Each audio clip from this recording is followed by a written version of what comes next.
సంవత్సరాల సుదీర్ఘ ఈ కళా సేవకి కేంద్ర ప్రభుత్వం గుర్తించి ఈ పద్మ విభూషణ్ అవార్డు ఇవ్వటం నిజంగా చాలా ఆనందంగా సంతోషంగా ఉంది.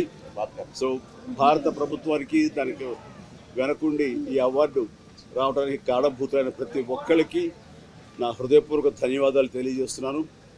అండ్ ముఖ్యంగా ఈ అవార్డు రావటం వెనుకాల నా కృషి, నా కళాసేవ ఈ సమాజానికి ఎంతో కొంత ఇతోధికంగా నేను చేసినటువంటి సేవలు ఇవన్నీ పక్కన పెడితే నన్ను గుండెలో పెట్టుకుని ఆదరించి ప్రేమించినటువంటి నా అభిమానులు అలాగే ప్రేక్షకులు నాకు ఎన్నో అవకాశాలు ఇచ్చి ఈ రోజున నన్ను నేను ఇలాగా తీర్చిదిద్దుకోవడానికి కారణభూతమైనటువంటి నా డైరెక్టర్స్కి, నా నిర్మాతలకి, నా ఇతర టెక్నీషియన్స్కి, ప్రతి ఒక్కరికి ఎవరైతే దోహదపడ్డారో ప్రతి ఒక్కరికి నేను ధన్యవాదాలు తెలియజేసుకుంటూ ఈ అవార్డ్ ఇదంతా వారిది, వారి సహకారం నేను ఈ ఎత్తుకు ఎదగడానికి కారణమైనటువంటి వారందరిదీ.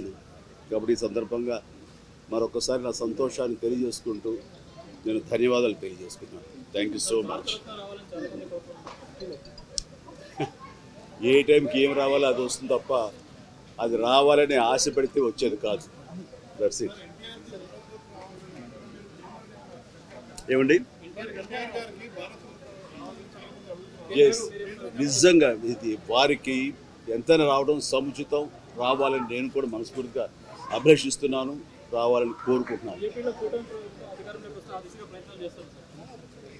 అది ప్రభుత్వ పరంగా చేస్తే కనుక త్వరితగతిన ఇది సహకారం అవుతుంది. అండ్ డెఫినెట్గా ఎంతైనా సరే అటు ఎంజీఆర్ గారికి వచ్చినప్పుడు వీరికి రావటం కూడా అంతకంత సముచితం అండ్ అది ఆనందదాయకం. దానికి నేను ఎప్పుడు నేను ఎదురు చూస్తుంటాను, నేను కోరుకుంటున్నాను రామారావు గారికి భారతరత్న రావాలి అని. ఏమా, నేను రాజకీయాలకు అతీతంగా ఉన్నాను అనుకోవచ్చు.